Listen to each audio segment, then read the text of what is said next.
किसी पार्टी को right of audience देने से पहले ये तो पूछें आप एक साल तक हमारी जजमेंट के साथ क्या कर रहे हैं। मगर 39 आपने नोटिफाई तो कर दिया है ना।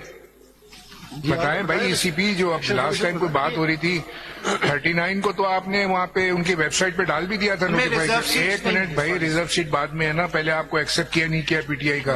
39 सीटें तो आपने नोटिफाई नहीं कर दी थी, तो कर दी ना फिर, तो क्या है फिर रिजर्व सीट्स का रिजर्व सीट का उस पे फिर सर ये जो बकाया थे उसमें सबको इकट्ठा करके कैलकुलेट करना था। नहीं, आपने 39 इनके मान लिए, इनको नोटिफाई कर दिया ना 39 पे, वेबसाइट पे पोस्ट हो गया था वो, नोटिफाई कर दिया आपने इनको। जी सर, ठीक है सर। रिजर्व सीट्स सारे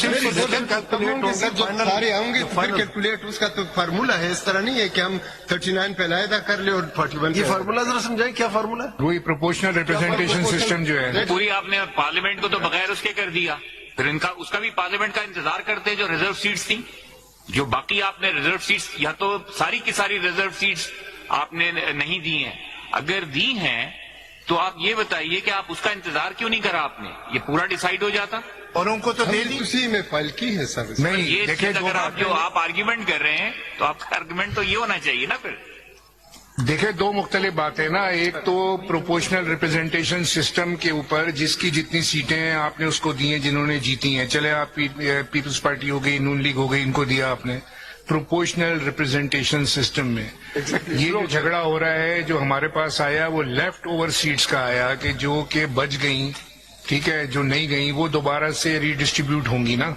अभी मामला जो पहले आप दे चुके वो तो आप दे चुके ना सबको रिजर्व सीट, अब जो ये लेफ्ट ओवर सीट्स हैं इनको दोबारा से आपने करना है प्रोपोर्शनल रिप्रेजेंटेशन सिस्टम के तहत। जी सर, यही बात है ना। थोड़ा सा आप फैक्ट्स आप नहीं बता रहे, बची नहीं थी सीट, ये सीट डिस्ट्रीब्यूट हो गई थी। बाद में एसआईसी ने जो पिटीशन फाइल की उन्होंने कहा कि इतनी सीट्स हमारी बनती हैं, उस हद तक उन सीट्स पे जो इलेक्शन के ऑर्डर थे उनको रिस्ट्रेंट किया गया कि आप पार्लियामेंट में तो आ सकते हैं लेकिन यू कैन नॉट पार्टिसिपेट। ये बची नहीं थी, आप क्यों जी कर रहे हैं? नहीं सर, बची तो नहीं थी ना। बची इसलिए नहीं थी कि seats were to be distributed once, not twice. वो रोक ली थी ये सीटें ताकि एसआईसी का जो मैटर डिसाइड हो। सर औरों की तो नहीं रोकी, सिर्फ हमारी रोक ली। और अभी किसी को कोई रिजर्व सीट नहीं है किसी के पास भी नहीं है रिजर्व सीट जो फर्स्ट सबके पास है सिवाय हमारे। एक मिनट, सबके पास है सर। भाई सुनने तो दीजिए जवाब, आपने बोला वो वहां से उठ के आ गए। Thank you sir, thank you. हाँ, अभी रिजर्व सीटें आपने जो दी हैं किस किस के पास हैं? 80 सर बाकी सबके पास है। ये जो रिजर्व सीट जिस पे डिस्प्यूट आ गया अप टू दिस, कितनी है वो? जी सर, कितनी रिजर्व सीट है जिस पे डिस्प्यूट है? 266। नहीं भाई इतनी ज्यादा पे नहीं नहीं, प्रोवेंशियल हमारे पास है सर। प्रोवेंशियल को मिला के इतनी है सर, प्रोवेंशियल को मिला के इतनी है। आपकी कितनी बन रही है उसमें जो हिसाब लगा के बैठे हैं आप? 39 ये सबकी सब हमारी है, हमारी तो रोकी है। कितनी इनके कहने के 266 इन टोटल है प्रोविंशियल असेंबलीज को मिला। अलग कर ले, कौमी असेंबली और सूबाई असेंबली को अलग कर ले। जी कौमी assembly is 60 and 10 sir, national assembly is 60 and 10 as per ratio of 39। नहीं वो फिर मेरे तकरीबन आधी हो जाएंगी अगर 70 को आधी कर दें तो वो भी नहीं मिली। 22-23 में थी ऑलमोस्ट 22। जी जी जी, वो भी नहीं थी सर। ये तो सर ये प्रैक्टिस नहीं होनी चाहिए कि एक पार्टी डिफाई कर सकती है एक साल ऑर्डर और फिर आके आपके सामने ये कहे कि हम रिव्यू हमने दाखिल कर दी है, हम जो है इम्प्लीमेंट नहीं करेंगे जजमेंट। वो भाई इम्प्लीमेंट कर दें, अगर आपका रिव्यू अलाउ होता है रिवर्स कर दें सब। पहले अभी तो फाइनल पे आप जा रहे हैं ना, फाइनल कीजिए इसे बजाय तो इसका नोटिस तो लें सर, नोटिस डिफाइंस। मगर उस पर रिव्यू नहीं है ना, 39 पे तो रिव्यू नहीं है ना। वो 39 की बात है, दैट इज माइनॉरिटी व्यू।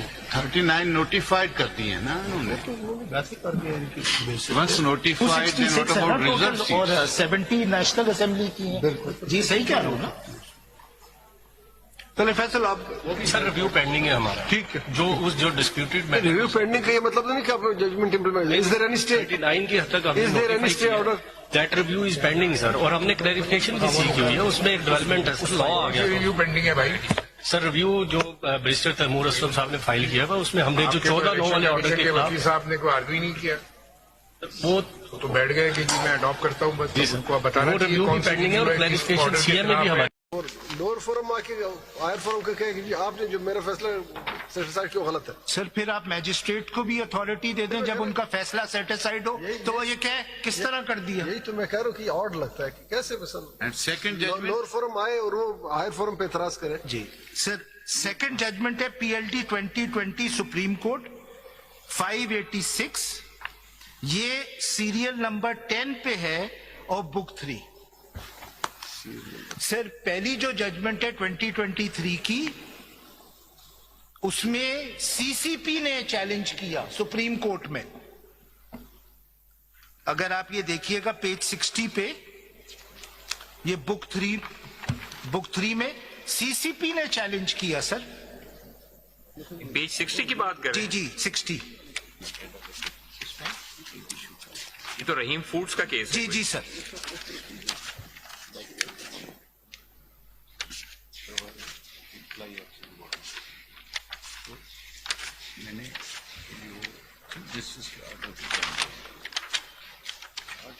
अगर आप देखिएगा पेज 79 पे देखिएगा, no locus standi of an adjudicating body to contest for upholding its quasi judicial decision, page 79 पे देखिएगा। तो मुझे आप पिछली जजमेंट से बताए वो कि आप रिव्यू फाइल नहीं करते, क्या जजमेंट बताई sir serial number PLT 2023 supreme court 516। Serial 9 number और 10 9 एंड 10। 9 पे।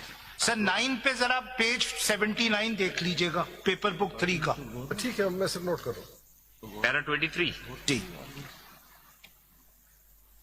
कैसे हो सकता है सर, वो तो एक फेयर एडजुडिकेटर है। इसमें ये इस हद तक तो हो सकता है कि अगर उसके खिलाफ कोई रिमार्क, बिल्कुल कोई रिमार्क्स और मैं आपसे agree. As far as merit of the case, facts of the case are concern, उस पे डिसीजन तो वो ये नहीं कह सकता कि ये इनके हक में थे। अच्छा नेक्स्ट पेज देख लीजिएगा, पेज 80 देखिएगा, वफाकी मोतसिब which is like an other adjudicating authority, उसके बारे में भी ये कहा गया कि you can not challenge the decision.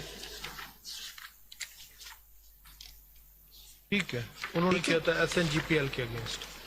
तो सर ये जो इलेक्शन कमीशन की रिव्यूज हैं, ये तो आउटराइटली डिसमिस होनी चाहिए regardless of what happens to the other. जो बातें उनके बारे में कही हैं डिसग्रेस भी नहीं करना चाहिए। हमारे इदारे हैं सारे, आज मैं बैठा हूँ, कल कोई और बैठा होगा, तो इसके मतलब तो नहीं कि मेरी वजह से आप सुप्रीम कोर्ट को लताड़ते रहे। इनको भी नहीं लताड़ना चाहिए, लेकिन उनको अपना काम दुरुस्त सर आपने तो बहुत, आपसे तो एतराज ये हो सकता है कि आपने तो बहुत सॉफ्ट लैंग्वेज इस्तेमाल की।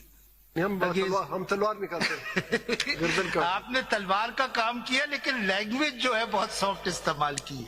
तो द पॉइंट इज, तो sir the reviews by the election commission are not maintainable in terms of these judgments. बाकी प्राइवेट पार्टीज चैलेंज करें, उन पे मैं एतराज नहीं कर रहा, but not you can not allow this. Noted आगे चलो। Thank you sir, thank you sir. you have completed your argument. नहीं सर, नहीं सर। एक इसमें पॉइंट था कि जो रूल 94 है, ठीक है ना, वो रूल 94 जो मैंने पढ़ा था जिसमें एक्सप्लेनेशन के थ्रू